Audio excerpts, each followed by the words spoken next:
It looks like we're going to have a smoky summer, and so we all really need to be cautious. You have these tiny microscopic particles that people are breathing into their lungs. And not only are the particles getting into the lungs, some of them are getting into the bloodstream and causing this huge inflammatory reaction. So it can cause difficulty breathing, cough, itchy throat, burning eyes, dizziness, nausea. And some studies are linking this poor air quality to some long-term effects.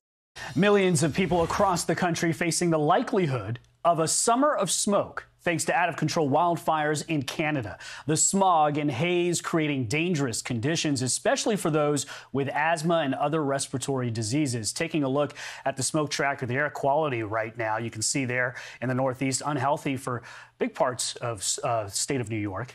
Let's bring in Dr. Frita Fisher, certified in pediatrics, nephrology, and internal medicine. Dr. Fisher, thanks so much for being here today. Look, there's air quality alerts that have covered all or parts of 23 U.S. states this week. You have some cities like Washington, Detroit, New York that have seen the worst air quality in the entire world. This is a serious thing. What are people breathing in?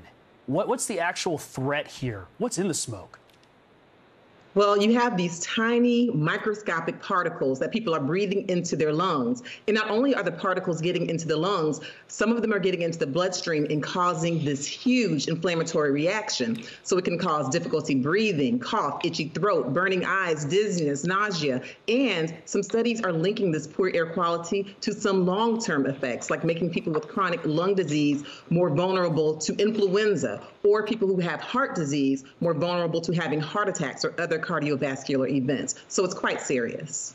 Are we talking about long-term effects here, or should people just be concerned with the short-term effects?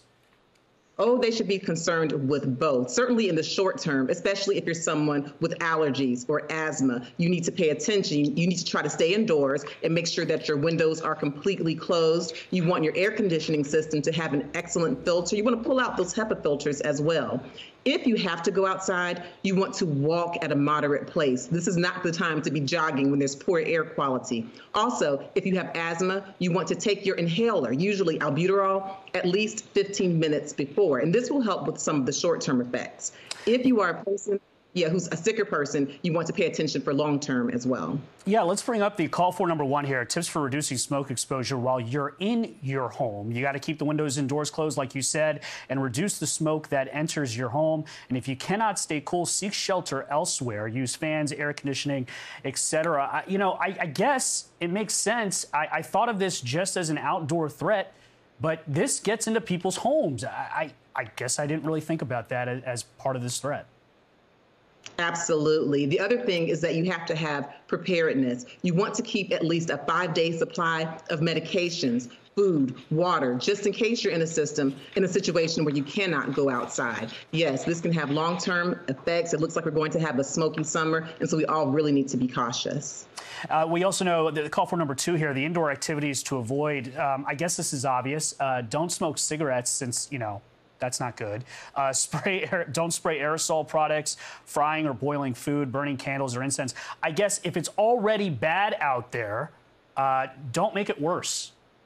Exactly. You also don't want to be vacuuming and bringing up the dust. And for kids who have asthma, we all want our kids to help us with the chores. But if a child has asthma, that's not the one you want to help you as far as getting rid of dust and whatnot. Yeah, let's bring up kids here, those who are most at risk. We mentioned those with asthma and respiratory diseases, but also children here. What are the specific risks for children, and how do you keep them safe? They just want to be outside. It's summer.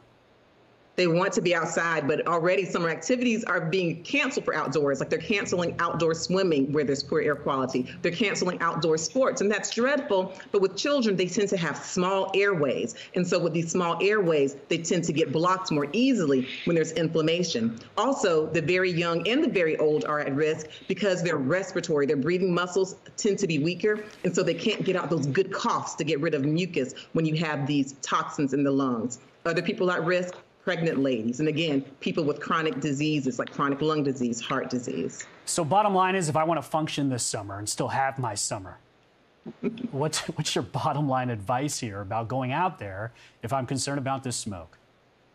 Bottom line, the same way you would check the weather, check on airnow.gov. This is something that is sponsored by federal agencies. It will let you know the level of air quality in your area. So you know if you need to keep an indoor party, with good air conditioning, good filters, versus being able to go outside. You just want to play it smart and play it safe when it comes to the air. Yeah, great advice. Dr. Frita Fisher, pediatrics and internal medicine expert. Thanks for joining us.